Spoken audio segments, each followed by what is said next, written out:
चलिए स्टार्ट करते हैं। तो लास्ट क्लास में हम रिवाइज कर रहे थे, कहाँ तक पहुंचे थे? क्वेश्चन आंसर्स देख रहे थे ना इसके कुछ। ये वाला सर्किट हो गया था ना? ये सर्किट हुआ है क्या?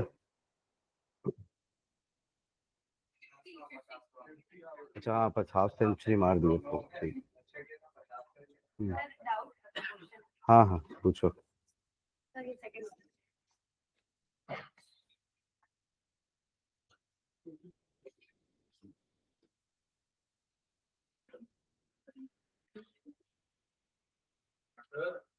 सॉल्व करते हैं तो पूरे सीरीज को सॉल्व करते हैं, पहले सॉल्व करते हैं, ऐसा कुछ होता है? क्या बोला? मतलब सॉल्व करते हैं समय पहले पैरेलल को सॉल्व करते हैं फिर सीरीज सॉल्व करते हैं। आप करंट दौड़ाओ और उसके हिसाब से सॉल्व करो। ऐसा जरूरी नहीं कि पहले पैरेलल को सॉल्व करेंगे फिर सीरीज को। अगर ये ऐसा है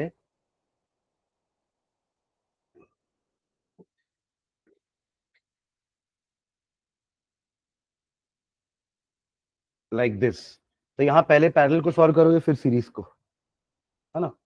और अगर यहीं पे दो सीरीज में लगे हुए हैं और उसके साथ ये पैरेलल में है ऐसा, तो अब पहले सीरीज को सॉल्व करोगे फिर पैरेलल होगा, क्योंकि ये जो है रजिस्टर ये अकेले इसके साथ सीरीज में नहीं है, दोनों के साथ सीरीज में है। इसलिए पहले इन दोनों का पैरेलल सॉल्व होगा फिर सीरीज। और ये जो रजिस्टर अकेले इसके साथ पैरेलल में नहीं है, इसके साथ भी है। अल्टीमेटली अपन ना हमेशा लास्ट से शुरू में आते हैं। ऐसा समझो कि हम जैसे हमारा सर्किट लेफ्ट टू राइट बना हुआ है, तो हम राइट से सॉल्व करते हुए लेफ्ट तक आते हैं। तो राइट से सॉल्व करोगे तो पहले ये दोनों पैरेलल है, फिर इनका पैरेलल कॉम्बिनेशन इसके साथ सीरीज में है। इधर से राइट सॉल्व करते हुए आओगे तो इन दोनों सीरीज में है और इनका सीरीज कॉम्बिनेशन इसके साथ पैरेलल में है। ठीक है। सबसे सही तरीका होता है करंट को दौड़ाना, कि आपने यहाँ पे करंट को दौड़ाया, यहाँ वो डिवाइड हुआ, जहां डिवाइड हुआ पैरेलल, है ना?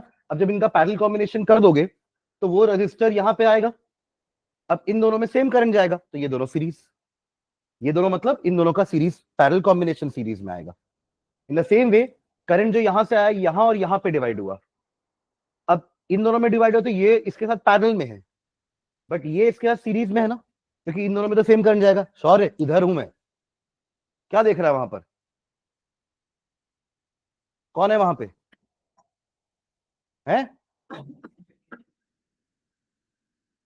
तो ये दोनों पहले सीरीज में और इनका सीरीज फिर इसके साथ पैरेलल में। ठीक है, यहां तक हो गया था ना ये वाला? ये वाला तो मुझे याद नहीं है हुआ था करके, उसमें ना आगे कुछ और स्लाइड्स होंगी शायद पहले, इसलिए लग रहा है ये हुआ था लास्ट शायद। 1/10 एम्पियर मुझे याद आ रहा है ये वाला, है ना? चलो ये वाला देखते हैं, पढ़ो जरा क्वेश्चन जल्दी से।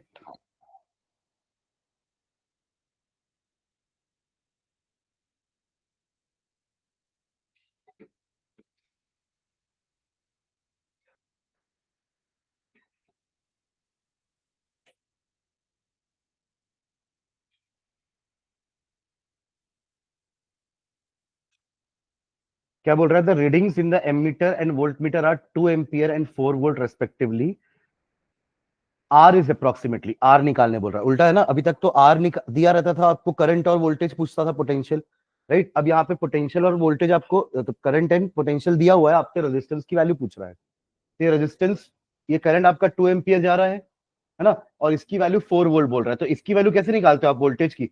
V is equals to I R करते हो, है ना? तो आई आपको दिया है कि ये 2 एम्पियर करंट फ्लो कर रहा है इसमें, और पोटेंशियल आपको 4 दिया हुआ है, तो आर कितना हो जाएगा? 4/2, दैट इज 2 ओम। मैंने बोला ना ओम्स लॉ ही यूज करना हर जगह।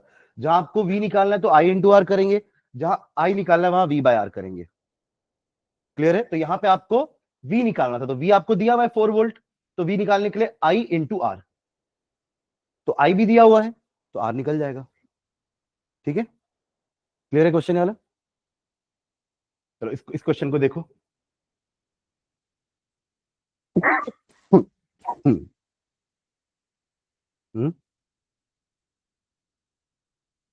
A student carries out an experiment and plots the VI graph of 3 sample of nichrome wire with resistance R1, R2, R3. मतलब तीनों को नाइक्रोम वायर दिए, हो सकता है एक पतला होगा, एक मोटा होगा, एक लंबा होगा, ऐसा कुछ होगा। तीनों है नाइक्रोम के ही, यानी कि तीनों की रेजिस्टिविटी सेम है। पर अगर तीनों का रेजिस्टेंस अलग अलग आ रहा है तो डेफिनेटली तीनों अलग अलग लेंथ के होंगे या अलग अलग थिकनेस के होंगे। Am I clear? देखिए तभी रेजिस्टेंस अलग अलग हो सकता है। अगर आप एक ही मटेरियल के 3 वायर लोगे और सेम लेंथ सेम एरिया का होगा तो तीनों का रेजिस्टेंस सेम होगा। Am I clear?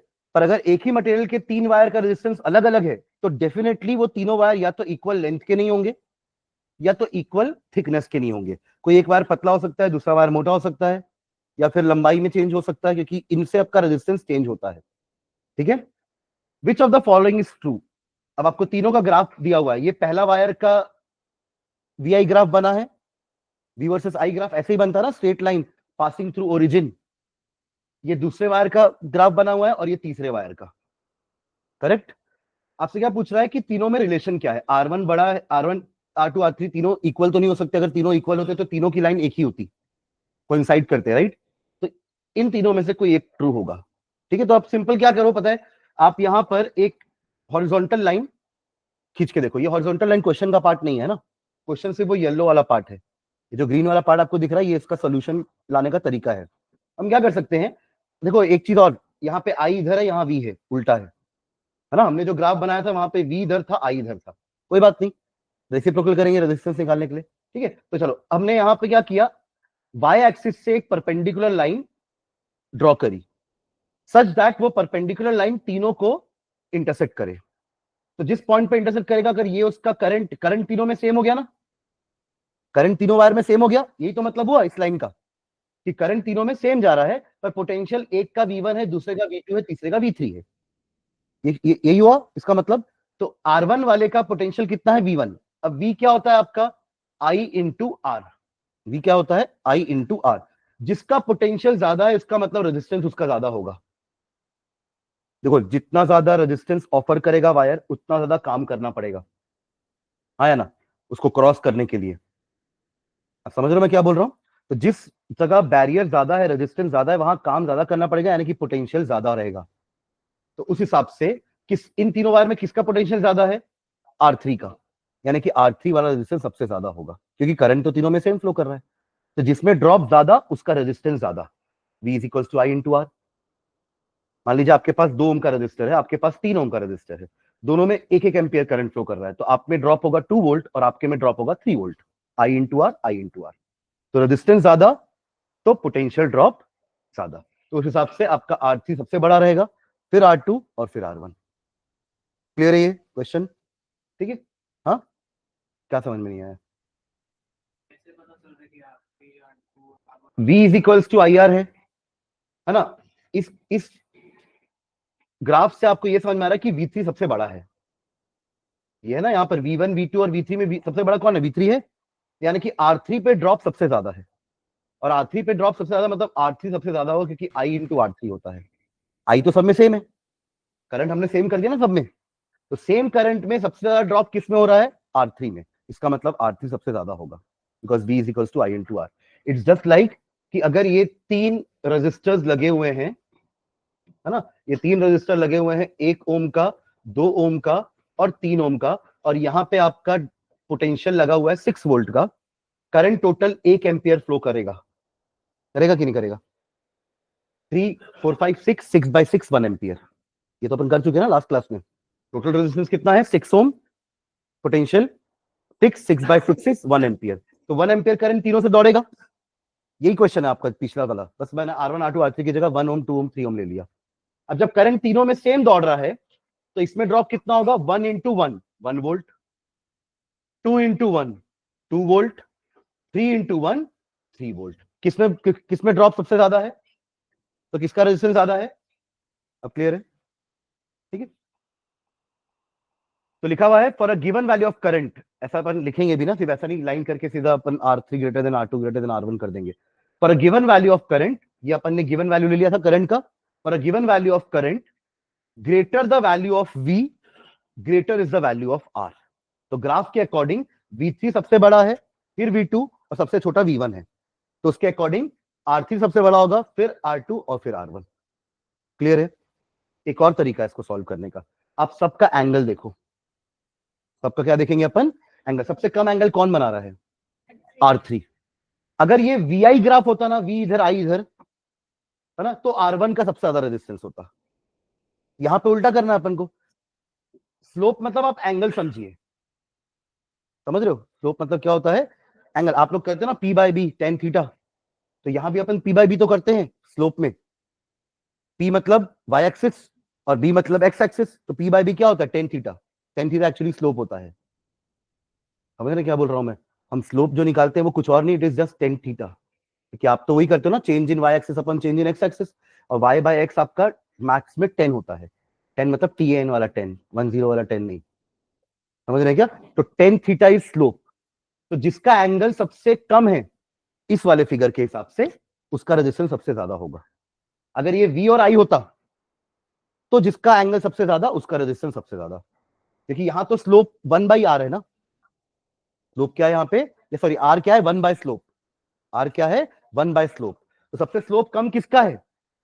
R3 का। सबसे ज्यादा स्लोपी कौन है? R1। उससे भी समझ सकते हो, आपको एंगल नहीं समझ आता तो स्लोप समझो कि सबसे ज्यादा स्लोप कौन सा है? R1 का सबसे ज्यादा स्लोप है। स्लोप समझते हो ना? फिसल पट्टी जो होती है, एक पहले एक ऐसी वाली होगी, ज्यादा उसमें धीरे धीरे से जाओगे, एक और थोड़ी सी ऊंची है, और एक एकदम वर्टिकल होती है ना, जिसमें जाने में डर लगता है। वो वाटर वाटर पार्ट वाले होते हैं ना, एक एकदम स्ट्रेट जाती है नीचे, तो उसका स्लोप सबसे ज्यादा है। एंगल सबसे ज्यादा बना रहा है वो ग्राउंड से। जो ऐसे नीचे वाली होता है आराम से होता है, उसमें तो अपन को ही खिसक खिसक के आगे जाना पड़ेगा, है ना? तो समझ रहे हैं क्या? तो यहाँ पे सबसे स्लोप कम किसका है? R3। तो अगर ग्राफ VI होता तो R3 का सबसे कम रेजिस्टेंस होता। देखिए ग्राफ IV है तो उल्टा भी करोगे, तो जो सबसे कम दिख रहा है वो एक्चुअली सबसे ज्यादा रेजिस्टेंस वाला है। ठीक है, तो इसका यही ग्राफ अगर VI में बनता ना, तो R3 ऊपर बनता, फिर R2 और R1 सबसे नीचे बनता। अगर यही सेम मटेरियल का अगर आप ग्राफ VI बनाते तो। क्लियर है? चलिए आगे बढ़ते हैं। Next, a cylindrical conductor of length L and uniform area of cross section A has resistance R। मतलब एक कंडक्टर ऑफ लेंथ, देखो हर वायर आपका सिलेंड्रिकल शेप का ही होगा ना। ये वायर है आपका, मान लीजिए, तो ये सिलेंडर ही तो है, ठीक है, जिसका क्रॉस सेक्शन क्या होता है? सर्कल। तो उसका आपको लेंथ दिया है L, area of cross section दिया है A, और रेजिस्टेंस दिया है R। एक और कंडक्टर है जिसका रेजिस्टेंस, जिसका लेंथ है 2L, रेजिस्टेंस उसका भी R है, और वो सेम मटेरियल का है, उसका एरिया ऑफ क्रॉस सेक्शन पूछा। यानी कि रेजिस्टेंस दोनों का सेम करना है अपन को, R। तो R क्या होता है? रो L/A। ये इस वाले का हो गया। दूसरे वाले का रो सेम है ना, मटेरियल सेम है तो रो सेम होगा। 2L/A डैश, ये निकालना है A डैश। ठीक है, तो ये आपका रो रो कैंसल, L भी कैंसल, तो A डैश क्या हुआ? 2 टाइम्स ऑफ A। तो आंसर क्या हो जाएगा आपका? 2A। क्योंकि रेजिस्टेंस सेम बोला इसलिए हमने दोनों के रेजिस्टेंस को इक्वेट कर दिया। दोनों का रेजिस्टेंस वही होगा ना, रो L/A, रो L/A। तो इसका रो सेम है, इसका लेंथ L है, इसका लेंथ 2L है, इसका एरिया A है, इसका एरिया नहीं पता है, वही तो निकालना है। तो निकल जाएगा A के टर्म्स में, तो क्या आएगा वो? 2A। क्वेश्चन क्लियर है ये वाला एवरीवन? पक्का? इसी टाइप का क्वेश्चन आपका भी, कि दोनों का रेजिस्टेंस सेम है ना, दोनों का हाँ रेजिस्टेंस सेम है, लेंथ इक्वल है, तो पूछ रहा है कौन सा वायर थिकर है। तो इसी टाइप का क्वेश्चन है बस। ठीक है, हाँ चलिए हीटिंग इफेक्ट में आता है। नेक्स्ट हमारा जो क्वेश्चन है heating effect topic, Joule's heating effect है ना। जूल्स इसलिए बोल रहे हैं क्योंकि हीट का यूनिट क्या होता है? जूल। राइट, तो ये बोल रहा है कि अगर आपके किसी भी कंडक्टर में अगर करंट फ्लो करता है, तो जाहिर सी बात है वो कंडक्टर के पास रेजिस्टेंस होगा, और उस रेजिस्टेंस को पार करने के लिए आप कुछ ना कुछ वर्क करोगे, जो आपको पोटेंशियल से मिल जाएगा, वर्क डन, है ना। पर वो वर्क डन कहां जा रहा है? वो वर्क डन अल्टीमेटली हीट में कन्वर्ट हो जाता है। That work done has been converted into heat. तो इसी को हीटिंग इफेक्ट बोलते हैं। तो जनरली जिसका रेजिस्टेंस कम होता है ना, जिसका रेजिस्टेंस कम होता है उसमें हीटिंग इफेक्ट कम होता है, और जिसका रेजिस्टेंस ज्यादा होता है उसमें हीटिंग इफेक्ट ज्यादा होता है। ठीक है, क्योंकि जितना ज्यादा रेजिस्टेंस होगा उतना ज्यादा काम करोगे, जितना ज्यादा काम करोगे उतना काम हीट में कन्वर्ट होगा। अब रेजिस्टेंस कम होगा तो काम कम करना पड़ेगा, तो काम कम करोगे तो कम हीट में कन्वर्ट होगा। तो ultimately heating is directly proportional to resistance. है ना क्लियर? तभी हम कॉपर के हीटिंग एलिमेंट्स नहीं बनाते हैं, कॉपर का रेजिस्टेंस कम होता है ना। हम कॉपर के वायर्स बनाते हैं, हमारे घरों में कॉपर के वायर्स दौड़ रहे हैं, राइट। बट हीटिंग एलिमेंट यानी कि जैसे हीटर का जो कॉइल होता है, हमारे आयरन में जो अंदर कॉइल होता है ना, इनफैक्ट हमारे जो बल्ब में जो टंगस्टन का फिलामेंट होता है, ये सब का रेजिस्टेंस ज्यादा होता है, और ये रेजिस्टेंस ज्यादा होने के कारण हीटअप हो जाते हैं, और हीटअप वो उस हीट को हम यूज कर सकते हैं कपड़े प्रेस करने के लिए, पानी गर्म करने के लिए, टोस्ट बनाने के लिए एंड सो ऑन। तो वही होता है इसका एप्लीकेशन, ठीक है। So when electric current flows through the resistance element, the flowing charges suffers resistance. Offer कौन करता है? कंडक्टर। रेजिस्टेंस कौन ऑफर कर रहा है? कंडक्टर। पर सफर कौन कर रहा है? रेजिस्टेंस। चार्जेस, चार्जेस को रोक रहा है ना वो, तो ऑफर कौन कर रहा है? कंडक्टर। पर सफर किसको करना पड़ रहा है? चार्जेस को। पर चार्जेस को फ्लो तो होना ही है, तो वो वर्क करके फ्लो होंगे, और उनको वर्क कौन कराएगा? आपकी बैटरी या सेल, ठीक है। Work has to be done to overcome this resistance which is converted into heat energy, ठीक है। तो अगर Q अमाउंट ऑफ चार्ज है जो फ्लो कर रहा है through a potential difference V, देखो ये वर्क करने के लिए अपन ने पोटेंशियल डिफरेंस दिया और उतने चार्ज को फ्लो करना है, देन वर्क डन इज, ये तो अपन पढ़े फॉर्मूला, इसको अपन थोड़ा अलग तरीके से पढ़े थे फॉर्मूला को, V is equals to W by Q, तो अब W is equals to V into Q हो गया। क्लियर है यहां तक? फिर Q का अपन ने एक फॉर्मूला पढ़ा था, पर वो Q का फॉर्मूला हमने पढ़ा था NE, पर अपन ने I का भी एक फॉर्मूला पढ़ा था Q बाई T, तो यहां से Q आ जाएगा IT, तो वहां पुट कर दिए Q is equals to IT, तो क्या आ गया? W is equals to VIT। ये हमारा वर्क डन है जो कि किस में कन्वर्ट होगा? हीट में। तो हमारे हीट का वो क्या हो गया expression? VIT is the heat, यही हीट प्रोड्यूस होगी। इसको आप और भी फॉर्म में कन्वर्ट कर सकते हो, इफ यू वांट कि आप इसको I और R के टर्म्स में लिखो, तो आप V की जगह IR डाल दो। V की जगह क्या डालोगे? ओम्स लॉ, तो क्या हो जाएगा? I स्क्वायर RT, ये एक एक्सप्रेशन हो गया। आपको लग रहा है कि नहीं सर V और R के टर्म्स में निकालते हैं, एक VI के टर्म्स में हो गया VIT, क्या हो गया? VI के टर्म्स में VIT, और एक हो गया I और R के टर्म्स में I स्क्वायर RT। आपको लग रहा है सर V और R को क्यों छोड़ रहे हैं? तो आप इस I की जगह V बाय R डाल दो, तो क्या हो जाएगा? V square by RT।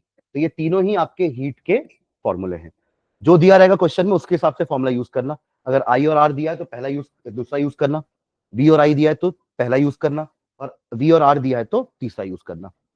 T तो सब में है, टाइम तो सब में है, ठीक है। तो अगर आप इस वाले फॉर्मूले को ध्यान से देखोगे तो जितना ज्यादा करंट फ्लो कराओगे, जितना ज्यादा रेजिस्टेंस होगा, और जितना देर तक कराओगे, उतना ज्यादा हीट प्रोड्यूस होगा। H is equals to I square RT। H is directly proportional to I square, directly proportional to R, directly proportional to time taken, ठीक है। क्लियर है पूरा? इसी को बोल रहे हैं जूल हिटिंग इफेक्ट, ठीक है। तो जूल हिटिंग इफेक्ट अगर आएगा डिराइव करने के लिए, तो सिंपल अपन क्या करेंगे, पहले तो ये दो लाइन लिख करके जूल हिटिंग इफेक्ट बताएंगे कि होता क्या है, सीधा। फिर ये जो लिखे उसी का ही एक्सप्रेशन है, आपने ऊपर यही तो लिखा है कि चार्ज जब कंडक्टर में दौड़ते हैं तो they have to do some work, क्योंकि उनको कंडक्टर रेजिस्टेंस ऑफर कर रहा है, उसके कारण वो रेजिस्टेंस सफर कर रहे हैं। Now to overcome that resistance they have to do some work, इतना ही है, और यही वर्क हीट में कन्वर्ट हो जाता है, ठीक है। तो वो वर्क कहां से निकालेंगे? वर्क को अपन एक ही जगह पढ़े पोटेंशियल में, तो वर्क का फॉर्मूला वहीं से आएगा, W is equals to V into Q। फिर Q आएगा करंट वाले फॉर्मूले से I इंटू T, बस खत्म, W is equals to VIT। और वही W को आप H से कन्वर्ट कर दोगे कि यही वर्क डन क्या होता है? हीट होता है। तो आप लोग याद करोगे लास्ट जब हम 9th क्लास में पढ़ते थे, एनर्जी, वर्क एनर्जी पावर था हमारा चैप्टर, तो वहां एनर्जी में हम दो फॉर्मूले डिराइव किए थे, एक काइनेटिक एनर्जी का ½ mv² एंड पोटेंशियल एनर्जी का mgh। वहां भी हम वर्क डन निकालते थे, फिर वही वर्क डन को बोलते थे कि यही वर्क डन काइनेटिक एनर्जी में कन्वर्ट हो जाएगा, यही वर्क डन पोटेंशियल एनर्जी में कन्वर्ट हो जाएगा। इन द सेम वे यहां भी जो वर्क डन है वो हीट एनर्जी में कन्वर्ट हो जाएगा, ठीक है। हाँ, लॉस नहीं होता, वो अपन बोलते हैं ना कि एनर्जी कंजर्व रहती है, एक फॉर्म से दूसरे फॉर्म में कन्वर्ट हो रही है। लॉस भी होगा तो कहां होगा? लॉस बाहर होगा, तो बाहर एयर मॉलिक्यूल्स की काइनेटिक एनर्जी बढ़ेगी, अल्टीमेटली सम और अदर वे वो कहीं ना कहीं एनर्जी में कन्वर्जन होता ही है, ठीक है। एप्लीकेशन में पहला क्या है आपका? Toaster, water heater, iron, room heaters etcetera, ये सब आपके एप्लीकेशन हो गए, जहां पे हम चाहेंगे कि वो गर्म होकर के टूटे ना या पिघले ना, गर्म रहे ताकि हम उसकी गर्माहट को यूज कर सके, ठीक है। सेकेंड वाले केस में heating element is made up of nichrome, manganin और constantan because of its high resistivity and high melting point, ठीक है। जिसका रेजिस्टिविटी ज्यादा है उसका रेजिस्टेंस ज्यादा होगा ना, ये तो अपन लास्ट क्लास में डिस्कस किए थे, जिसका रेजिस्टिविटी ज्यादा उसका रेजिस्टेंस ज्यादा, ठीक है। इलेक्ट्रिक फ्यूज, यहां हम नहीं चाहेंगे कि वो ज्यादा देर तक जले, हम चाहेंगे कि जल्दी टूटे, गर्म हो जाए और टूट जाए। तभी यहां पर हम लो मेल्टिंग पॉइंट वाला फ्यूज वायर यूज करते हैं। तो फ्यूज वायर क्या होता है, हमारे अप्लायंस के लिए एक तरह का सेफ्टी डिवाइस है कि अगर एक्सेस करंट अप्लायंस के अंदर जाने वाला है तो फ्यूज वायर पहले ही टूट जाएगा, ताकि वो एक्सेस करंट हमारे अप्लायंस के अंदर जा ना पाए। इसका सिंबल ये होता है फ्यूज वायर का। Fuse is safety device for circuit and appliances. Circuit के लिए भी है ना, सर्किट में भी जो वायर्स लगे वो ना जल जाए, क्योंकि वो जलेगा तो पूरा सर्किट जल जाएगा। A fuse wire has low melting point. When high current passes through the fuse wire, it melts due to the heating effect of current. And the circuit breaks, thereby protecting the appliance from high current damage. ठीक है, देखिए appliances महंगे महंगे आएंगे ना, 4-5-6 हजार 10 हजार के अप्लायंसेस हैं, 50 हजार के अप्लायंसेस हैं, उसमें अगर थोड़ा सा भी करंट एक्स्ट्रा चला जाएगा तो उनके डिवाइसेस कुछ जल जाएंगे, खराब हो जाएंगे। ठीक है, और एक है आपका टंगस्टन वाला बल्ब में, है ना, bulb filament. The heating effect of electric current is also used as electric bulb. Used in electric bulb. When electric current passes through the tungsten filament, due to heating effect of current, the element becomes hot and emits light. ठीक है, एक last topic है electric power. Energy तो पढ़ ली अपन, electrical energy, ये power हो गया। तो पावर क्या होता है actually, energy upon time. Work और एनर्जी तो एक ही चीज हो गई ना, work and energy are interrelated, interchangeable, दोनों का यूनिट भी सेम होता है, जूल। तो पावर क्या होता है, rate of doing work, rate of doing work या rate of consumption of energy. आप कितने रेट में एनर्जी को कंज्यूम कर रहे हो। जैसे आपका बल्ब अगर 25 वॉट का है तो इट मींस कि वो हर सेकंड 25 जूल एनर्जी कंज्यूम कर रहा है। सीएफसीबी से जितनी भी एनर्जी आ रही है उसमें से वो बल्ब हर सेकंड 25 जूल ले रहा है। समझ रहे हैं क्या, that is what is meant by 25 what. तो एनर्जी का पावर का मतलब क्या हुआ, एनर्जी अपॉन टाइम, है ना, इसी को बोलते हैं अपन रेट ऑफ डूइंग वर्क या rate of consumption of energy. So आपका डेफिनेशन है rate at which energy is used by N electrical appliance is called the electric power of that appliance. ठीक है, काम देखो, पावर का एक्चुअल मीनिंग क्या होता है, पावर हमने वहां भी पढ़ा, वर्क एनर्जी पावर वाला फिजिक्स में, राइट। ये भी पावर है बट ये इलेक्ट्रिकल पावर है। दोनों में डिफरेंस क्या है, या दोनों में सिमिलैरिटी क्या है, समझते हैं कि दो लोग को सेम काम दिया गया करने को, राइट। दोनों ने वो काम कर भी दिया, बट एक ने जल्दी जल्दी किया, एक ने थोड़ा लेट किया। तो जो जिसने जल्दी किया उसका पावर ज्यादा होगा, तभी उसने काम जल्दी निपटा दिया। और जिसका पावर कम होगा उसको थोड़ा टाइम लगा होगा। काम दोनों ने किया बट टाइम का डिफरेंस है, एक ने कम टाइम लिया, एक ने ज्यादा टाइम लिया। तो ऑब्वियसली जो कम टाइम लेगा उसका पावर ज्यादा होगा, और जो ज्यादा टाइम ले रहा है उसका पावर कम होगा। इसलिए पावर और टाइम इनवर्सली प्रोपोर्शनल है। Power is equals to energy upon time, ठीक है, या वर्क अपॉन टाइम। दोनों को काम सेम दिया गया था पर दोनों ने टाइम अलग अलग लिया। तो जिसने कम टाइम लिया उसका पावर ज्यादा, जिसने ज्यादा टाइम लिया उसका पावर कम, डिनोमिनेटर में इसलिए। ठीक है, यूनिट क्या हो जाएगी इसकी भाई, वॉट, जूल पर सेकेंड, जिसको हम क्या बोलते हैं, वॉट। ठीक है, और यहां पे वर्क का अपन पीछे देखें, आई स्क्वायर आर टी या वी आई टी या V square by R into T, तीन देखे ना फॉर्मूला पावर के, सॉरी एनर्जी के। क्या क्या फॉर्मूला देखा हमने, आई स्क्वायर आर टी या फिर V square by R into T या फिर वी आई टी। अब सब में टाइम को डिवाइड कर लूंगा तो पावर के तीन फॉर्मूले क्या बनेंगे, I square R, V square by R या फिर वी आई। ये पावर का फॉर्मूला हो गया, सबको टी से डिवाइड किया मैंने। हाँ बोलेंगे तो ऊपर वाले फॉर्मूला से करना। हाँ, पावर निकालने बोलेगा तो नीचे और एनर्जी निकालने बोलेगा तो ऊपर वाले। वही से वो हीट एनर्जी ही है। ठीक है, ठीक है, ये सारे फॉर्मूले क्लियर हैं। ये दूसरा फॉर्मूला, ये तीसरा फॉर्मूला, और पहला फॉर्मूला यही पीछे लिखा हुआ था, I square R, I square R, उसके बाद V into I and V square by R. तीनों फॉर्मूले एनर्जी से ही आए हैं, क्योंकि ये तीनों फॉर्मूले एनर्जी के थे, तीनों को बस टी टी टी से डिवाइड कर दिए तो बिना टी वाले फॉर्मूले आ गए, सबके टी टी कैंसिल हो गए ना। ठीक है, और यूनिट आपकी जूल पर सेकेंड, जिसको अपन वॉट बोलते हैं, और ये वॉट डिफाइंड है यहाँ पर। अगर पावर v इंटू आई है, आप v की जगह 1 वोल्ट रखो, i की जगह 1 एम्पियर रखो। अब बस इसको इंग्लिश में लिख दो, an electrical appliance is said to be power of 1 watt if it draws a current of 1 ampere when connected to a potential difference of 1 volt.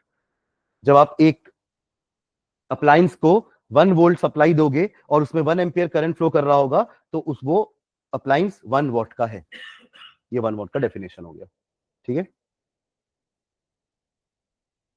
ये हमने 9th में ही पढ़ा है, commercial unit of energy kilowatt hour, है ना। Kilowatt सुन के लग रहा होगा कि पावर का यूनिट है, बट उसके आगे भी तो देखो आर लिखा हुआ है, तो किलोवाट इंटू आर यानी कि power into time is energy. अभी हमने बोला ना कि power is equals to energy upon time, तो पावर इंटू टाइम क्या हो जाएगा, एनर्जी। तो actually kilowatt hour is the unit of energy, not power. Kilowatt सुन के पावर नहीं सोचना है, आगे भी पढ़ना है कि किलोवाट के बाद आर भी लिखा हुआ है। समझ रहे हैं क्या? जैसे वहां पे जूल पर सेकेंड था, that was the unit of what ना, वैसे यहाँ पे वो आपका पावर का यूनिट। जूल देखो क्या होता है, वॉट इंटू सेकेंड, वहां भी तो वॉट वॉट था ना, पर साथ में इंटू में सेकेंड है। अब यहाँ पर किलोवाट आर है, तो यहाँ पे किलोवाट इंटू आर होगा। समझ रहे क्या? तो दोनों ही यूनिट किसके हैं, एनर्जी के। तो ये अपना यूज करते हैं, इसको कमर्शियल यूनिट क्यों बोला गया, क्योंकि इसको यूज करते हैं इलेक्ट्रिसिटी बोर्ड वाले टू कैलकुलेट द वो बिल, इलेक्ट्रिसिटी बिल, तो इसलिए इसको कमर्शियल यूनिट बोलते हैं। ठीक है, इसका एक और नाम है बोटू, बोर्ड ऑफ ट्रेड यूनिट। ठीक है, या फिर अपन सिंपली इसको यूनिट बोलते हैं, क्योंकि वो किलोवाट आर यूज नहीं करते, बट वो ये बोलते हैं कि आपने इस महीने 500 यूनिट कंज्यूम किया, तो वो यूनिट का मतलब क्या है, 1 यूनिट मतलब 1 किलोवाट आर। ठीक है, डेरिवेशन का है, फॉर्मुला का कभी कौन सा फॉर्मुला का डेरिवेशन? डेरिवेशन इस चैप्टर में आएगा तो सिर्फ वो हीटिंग इफेक्ट का, आई स्क्वायर आर टी, यहाँ कहाँ डेरिवेशन है?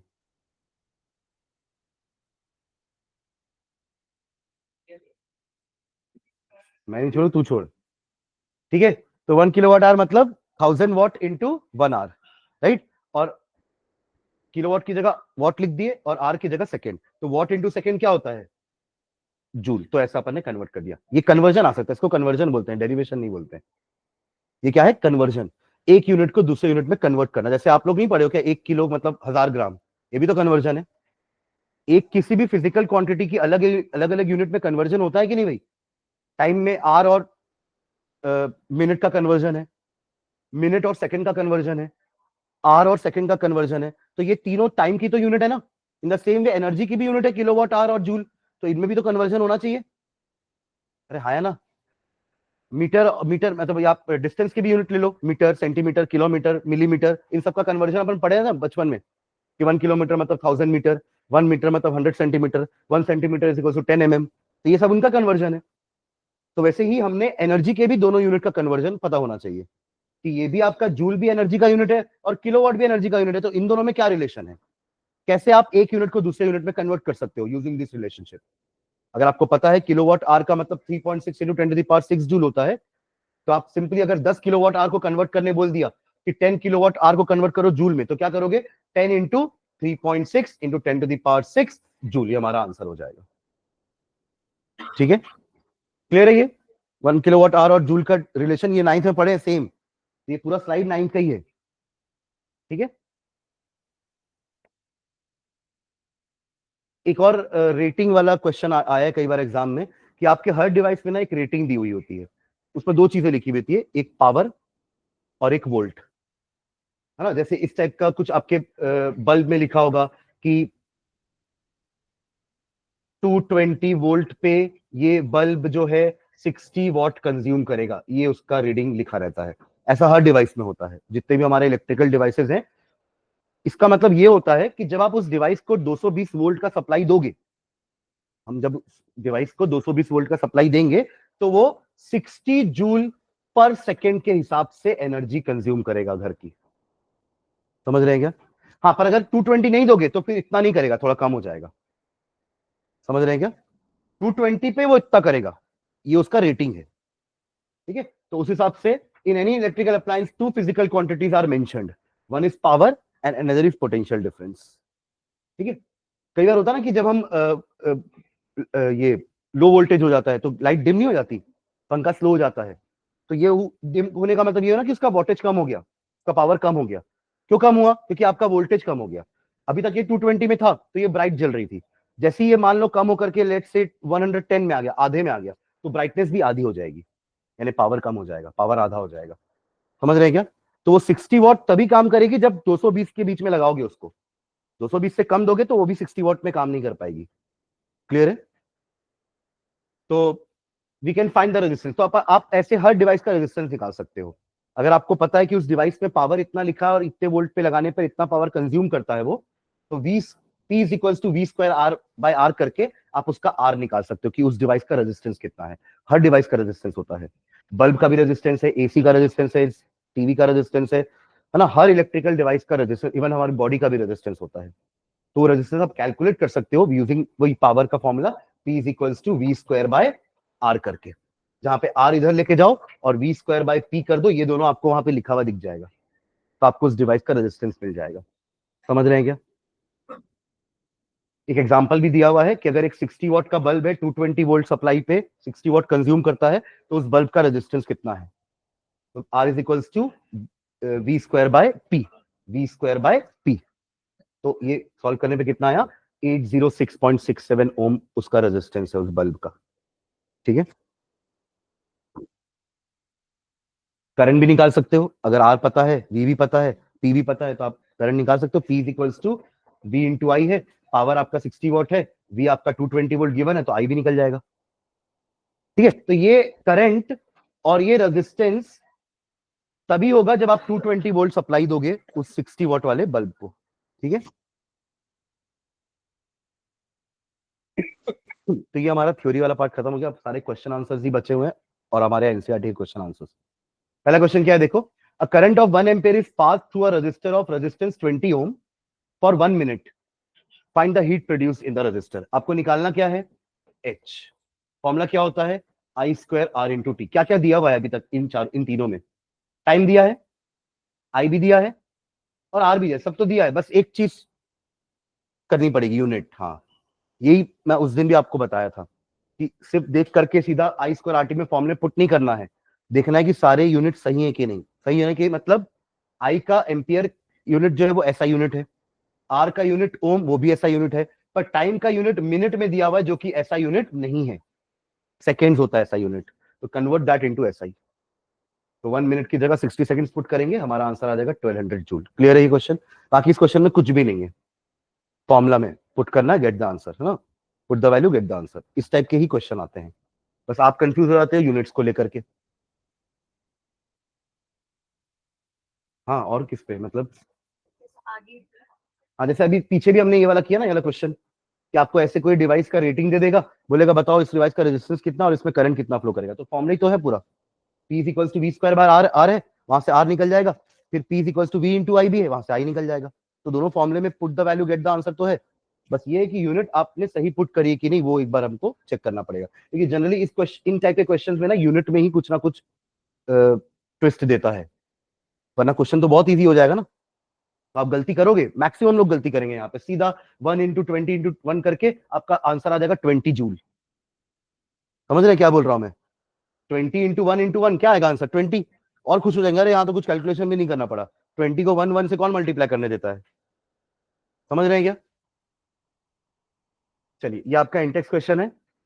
इंडेक्स क्वेश्चन तो आप लोगों ने कर लिए बोलो ना, आप इंडेक्स क्वेश्चन हो गए थे तो सीधा एक्सरसाइज में आए क्या, करवा दिए ना हार्दिक सर इंडेक्स क्वेश्चन। ये सारे इंडेक्स क्वेश्चन, ये पेज नंबर 172 का क्वेश्चन है, ये 174 का, ये पीडीएफ मैंने शेयर करी हुई है, राइट, आप लोग देख भी सकते हो उसको। ये 181 पेज नंबर का क्वेश्चन है, 185, 188, मेरे ख्याल से इसके बाद एक्सरसाइज होगी 218। अरे बाप रे, एक्सरसाइज। ठीक है, चलो पहला क्वेश्चन देखो, है क्या, बुक रखे हैं क्या? देखो पहला क्वेश्चन क्या है,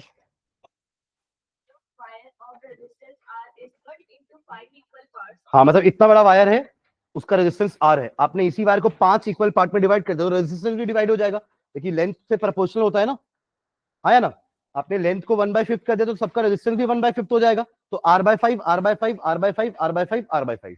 ठीक है, आगे पढ़ो।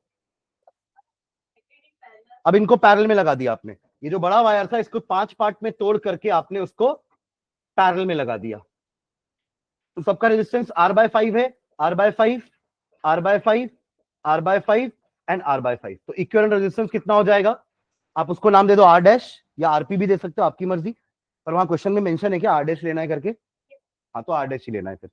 तो 1/R dash is equals to 1/R1 plus 1/R2 plus 1/R3 plus 1/R4 plus 1/R5, सबके सब एक जैसे रेजिस्टेंस है, रेसिप्रोकल करके करोगे, ऐड करोगे कितना आएगा 25/R, जो कि R/25 हो जाएगा, यानी कि R डैश क्या हो जाएगा आर डैश कितना होगा, आर बाय 25, आर बाय 25। ठीक है, तो आपसे आर बाय आर डैश का वैल्यू पूछा है ना, तो आंसर कितना हो जाएगा 25। नेक्स्ट क्वेश्चन देखो, वो एमसीक्यू है क्या? अगला क्वेश्चन, पावर का कौन सा फॉर्मूला नहीं है? तो आई वी इंटू आई है, वी स्क्वायर बाय आर भी है, आई स्क्वायर आर भी है, आई आर स्क्वायर नहीं है। तो I P is not equal to I R square. समझ गया क्या? तीनों फॉर्मूले तो याद है ना? ठीक है, चलो अगला थर्ड क्वेश्चन देखो, ये वो रेटिंग वाला क्वेश्चन है ना। आपको एक बल्ब दिया हुआ है, या जो भी डिवाइस दिया होगा, लैंप दिया होगा, बल्ब दिया होगा, जो भी दिया होगा, उसका रेटिंग है 100 what when connected across 220 volt supply. जो आप उसको 220 वोल्ट सप्लाई में कनेक्ट करोगे तो it consumes 100 joule per second. Watt मतलब joule per second, 100 joule per second. ठीक है, तो आपसे पूछा होगा रेजिस्टेंस और करंट दोनों पूछा है क्या? नहीं, रेजिस्टेंस पूछा है और क्या पूछा है? अच्छा, ये नहीं पूछा होगा, पूछा होगा कि 110 में कनेक्ट करोगे तो कितना पावर कंज्यूम करेगा, ये क्वेश्चन है ना। तो यहां भी हम गलती क्या करते हैं, ध्यान देना।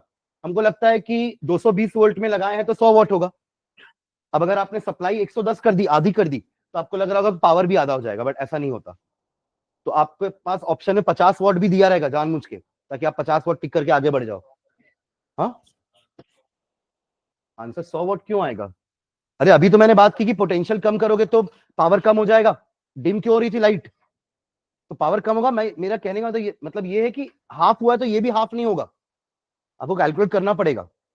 तो कैसे करेंगे कैलकुलेट? देखो, पहले अपन रेजिस्टेंस निकाल लिया, उसका रेजिस्टेंस तो फिक्स होगा, उस एलिमेंट का, उस डिवाइस का रेजिस्टेंस तो फिक्स होगा, तो अपन ने आर निकाल दिया, आर आ गया। अब नए वी के साथ आप पावर निकाल लो, दूसरा फॉर्मूला यूज करके। पहले हमने क्या किया, पहले हमने P is equals to V square by R करके आर निकाला, करेक्ट। वी कितना यूज किए, 220 वोल्ट। पावर कितना यूज किए, कितना था, 100 वॉट। ठीक है, अब नया पावर निकालना है तो नया वी यूज करो, और जो रेजिस्टेंस आपने निकाला है वो, तो वी स्क्वायर बार। फॉर्मूला दोनों में सेम यूज हो रहा है, बट एक बार पावर, गिवन पावर से आपने रेजिस्टेंस निकाला, फिर रेजिस्टेंस निकाल के कम वाले वोल्टेज में पावर निकाल दिया, जो कि कितना आया, 25 वॉट, ना कि 50 वॉट। क्लियर है ये? तो ये कंफ्यूजिंग क्वेश्चन रहता है ना, और आपको ये ऑप्शन वाले क्वेश्चन में जान करके 50 वॉट भी देगा, कि आपको लग रहा है कि भाई 220 से आधा होके 110 हुआ, तो पावर भी आधा होके 100 से 50 हो जाएगा, तो आप 50 टिक करके खुश होके आगे बढ़ जाओगे, पर एक्चुअली गलत हो गया वो। समझ रहे हैं क्या? क्लियर है वाला क्वेश्चन?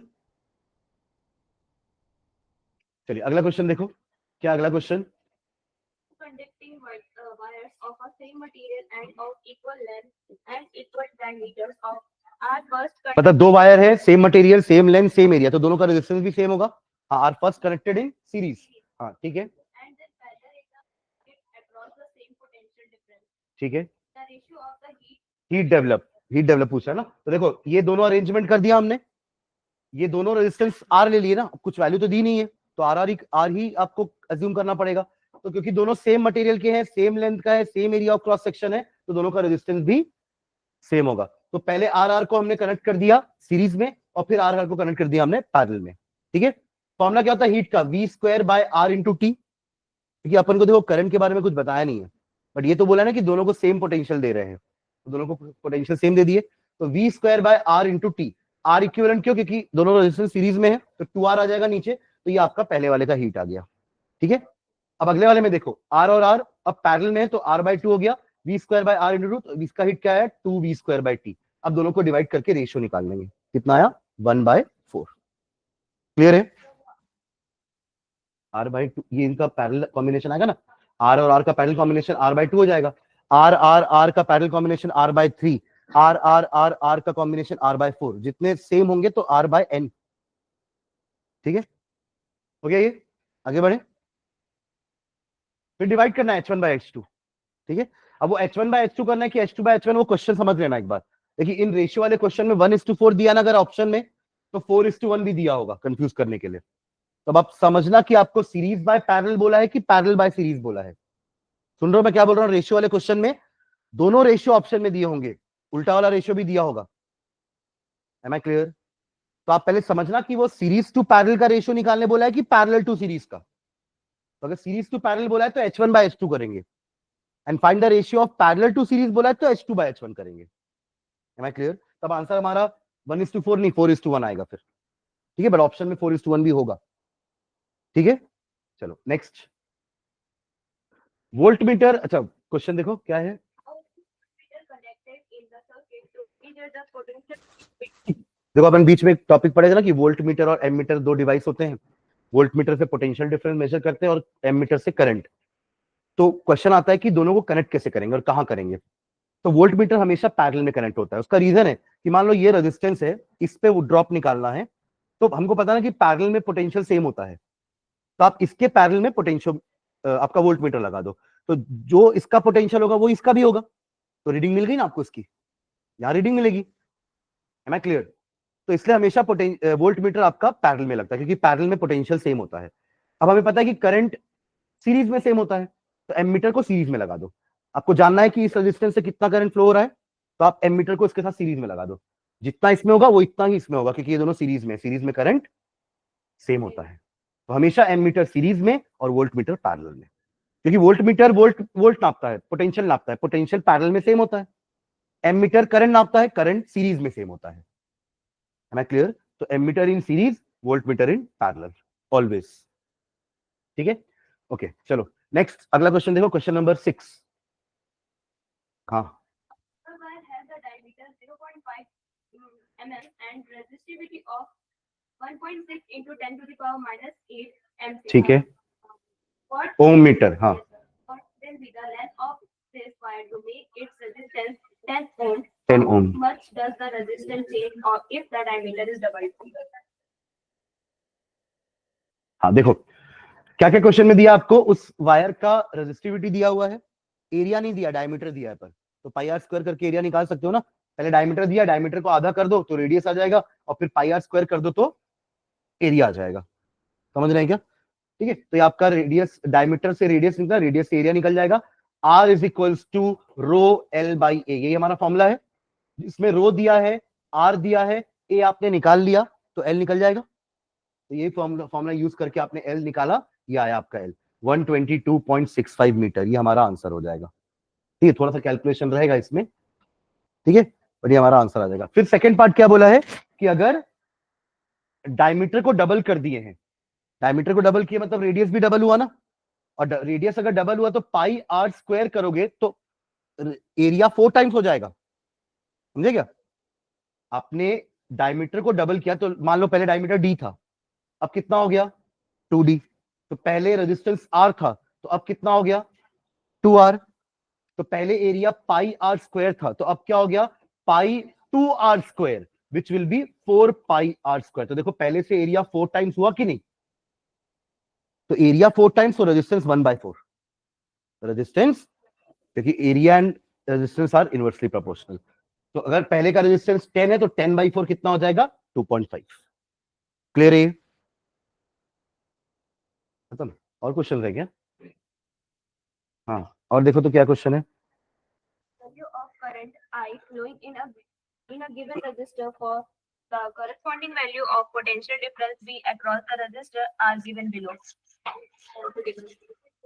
ओम्स लॉ का क्वेश्चन है क्या?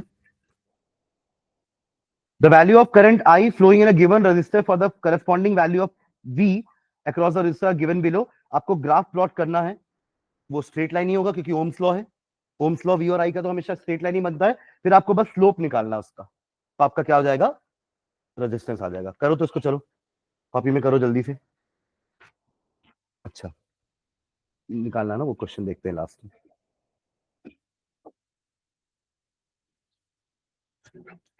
स्लोप क्या है, ये ग्राफ कैसे बनाएंगे, यहाँ पे वी ले लेना और यहाँ पे आई ले लेना, ठीक है।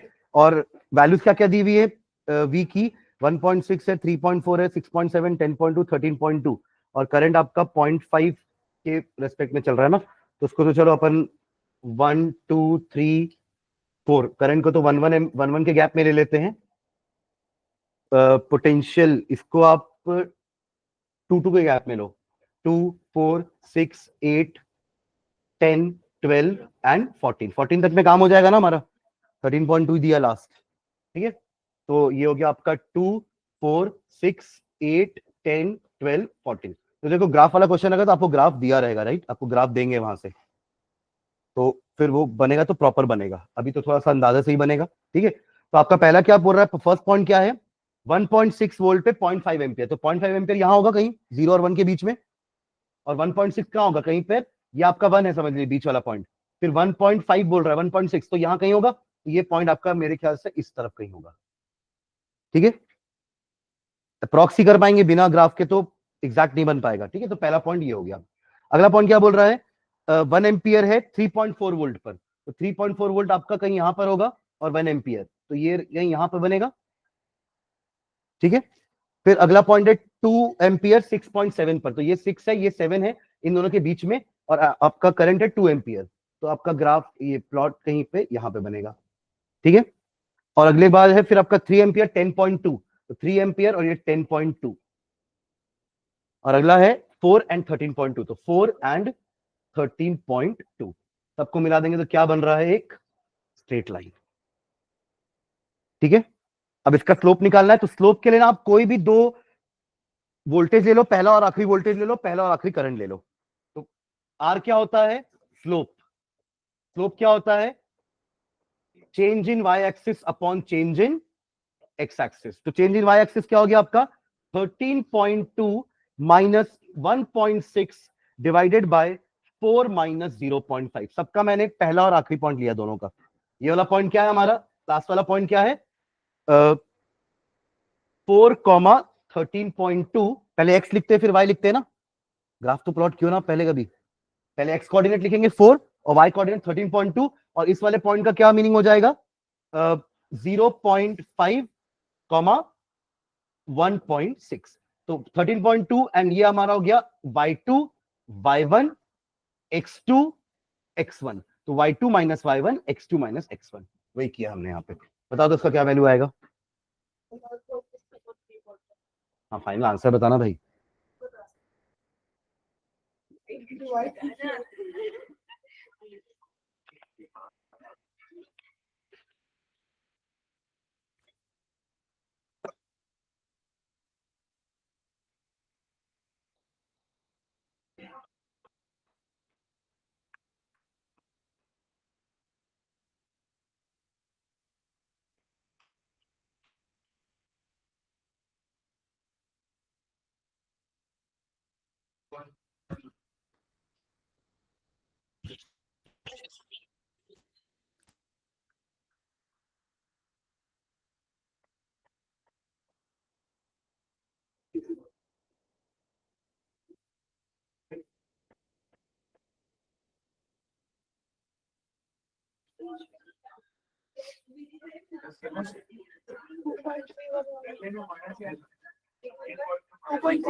हाँ?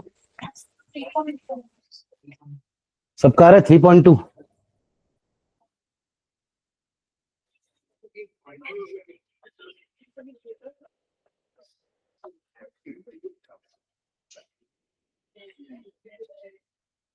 $13.2 minus 1.6, that is 11.6 divided by 3.5, 3.3, 3.31 है ना, 3.31 ओम आएगा। ठीक है, तो नेक्स्ट क्वेश्चन देखिए, when a 12 volt battery is connected across an unknown resistor, है ना, एक अननोन रेजिस्टर है, ये रहा वो अननोन रेजिस्टर आर दे देते हैं, पर यहां पर एक 12 वोल्ट की बैटरी लगी है इसमें। ठीक है, when a 12 volt battery is connected across an unknown resistor there is a current of 2.5 milliampere, यहां से 2.5 मिलीएम्पियर करंट जा रहा है, मिली मतलब 10 to the power -3, तो find the value of resistance. तो ये फिर आपका V is equals to I R हो गया, है ना, V is equals to I R होता है ना, हमको निकालना क्या है यहाँ पे R, तो R क्या हो जाएगा V बाय I, बस I को एम्पियर में चेंज कर लेना, तो V कितना है 12 और I कितना है 2.5 into 10 to the power -3, correct, जो कि आप ऊपर भेजोगे तो 10 to the power -3 ऊपर जाके 10 to the power 3 हो जाएगा, तो वो 12,000 हो जाएगा ऊपर, सुन रहे हैं क्या, और ये भी पॉइंट हटाओगे तो एक और जीरो डाल दो और यहाँ 25 कर दो सीधा, समझ रहे हैं? हाँ, ये तो 25 से तो डिवाइड हो जाएगा ना, 25 कितना, 4 टाइम्स में 100, फिर 8 टाइम्स में, हाँ ठीक है, 48,000 की 4800, वही नहीं होता ना भैया, एक जीरो का फर्क है, कैसे वही होगा? 4800 ओम, 4800 ओम, जिसको आप 4.8 किलो ओम भी बोल सकते हो।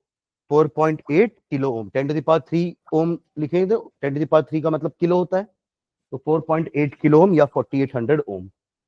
ठीक है, हो गया डन। एक और क्वेश्चन है, देखो उसी के बाद वाला क्वेश्चन नंबर 9।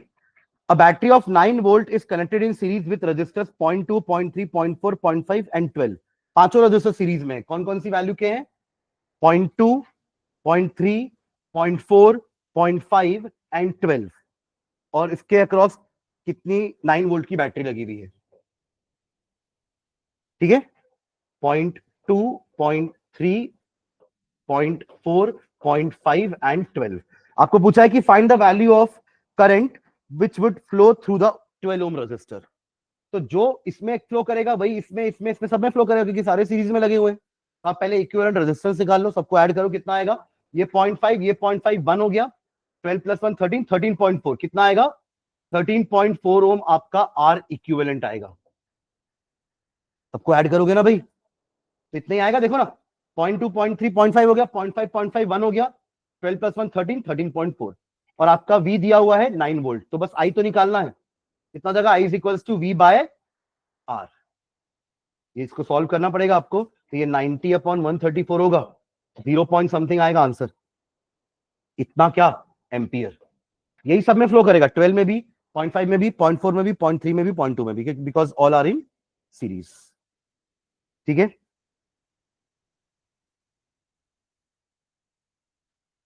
ठीक है ना, इसका वैल्यू निकालना ना। ठीक है, चलो एक और क्वेश्चन देखते हैं, एंड करते हैं फिर। Question number 10।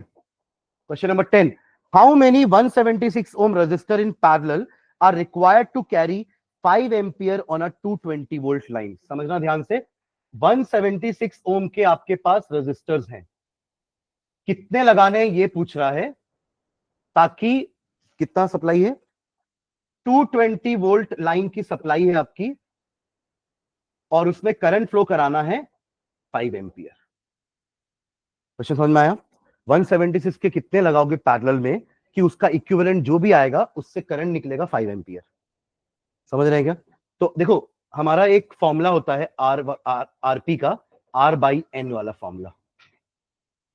अगर सेम रजिस्टर्स हैं एक वैल्यू वाले, तो आप उसका इक्विवेलेंट ऐसे निकाल सकते हो ना, जैसे फॉर एग्जांपल अगर 11 ओम के 3 लगे हुए हैं, 11 ओम के 3 लगे हुए हैं, तो इसका इक्विवेलेंट क्या होता है? 1/3। इसका इक्विवेलेंट क्या होता है? 1/3। इन द सेम वे अगर 176 के 176 लगे हुए हैं, तो आंसर 1 होगा, 176/176। समझ रहे हैं क्या? तो पहले तो आप इन दोनों के हिसाब से पहले इक्विवेलेंट रेजिस्टेंस निकालो कि सर्किट का रेजिस्टेंस कितना आ रहा है टोटल, वो टोटल इनका पैरेलल कॉम्बिनेशन होगा। समझ रहे हैं क्या? तो देखो, आपको I दिया हुआ है 5 एम्पियर, V दिया हुआ है 220 वोल्ट, तो R निकलेगा यहां से, हाँ, R = V/I, दैट इज 220/5। कितना आएगा ये? 44 ना, 44 ओम। ये पूरे इक्विवेलेंट रेजिस्टेंस है, यानी कि 176 इतने लगाना है कि उनका इक्विवेलेंट 44 आए। समझे क्वेश्चन? क्योंकि हमने ये पता कर लिया ना कि ओवरऑल रेजिस्टेंस कितना है, ओवरऑल करंट दिया था, ओवरऑल पोटेंशियल दिया था, तो ओवरऑल रेजिस्टेंस आ गया। अब आपको ओवरऑल रेजिस्टेंस पता है, पर ऐसे कितने लगाओगे कि आपका आंसर 44 आना चाहिए। तो अब मुझे ये पता है, ये भी पता है, ये निकालना है। समझे क्या? तो 44 मुझे पैरेलल में चाहिए टोटल, जबकि मेरे पास है कौन सा वाला? 176 वाला। तो इसको कितना लगाऊंगा कि 44 हो जाए? तो n = 176/44, दैट इज 4 ओम। मत लिख देना, ये यूनिट तो ना, रेजिस्टेंस और निकाले अपन, नंबर निकाले, मतलब 4 176 के लगा दोगे तो वो 44 की तरह बिहेव करेगा। समझे क्वेश्चन? 176 के 4 अगर पैरेलल में लग जाए, it will behave like 44 ohm and it will give 5 ampere current on a 220 volt line. Clear हुआ क्वेश्चन वाला? तो पहले आपको इक्विवेलेंट रेजिस्टेंस निकालना है, और फिर ऐसा करके ये निकालेंगे। ठीक है, इसको नोट डाउन कर लो। क्वेश्चन नंबर 10 है ये ना। 10 के और कौन सा बचा हुआ है? 1 2 3 4 8 क्वेश्चन और है, अभी बहुत सारे क्वेश्चन है। चलो ठीक है, ये 8 क्वेश्चन नेक्स्ट क्लास में करेंगे, है ना। और नेक्स्ट क्लास में अपन मैग्नेटिक इफेक्ट चालू कर देंगे। ठीक है, पर वो नेक्स्ट क्लास इसी संडे को होगी ना। हाँ, संडे को मैं लूंगा एक्स्ट्रा क्लास। ठीक है, ताकि अपना ये वाला जल्दी रिवीजन वाला पार्ट खत्म हो और फिर हम मैग्नेटिक इफेक्ट चालू करेंगे।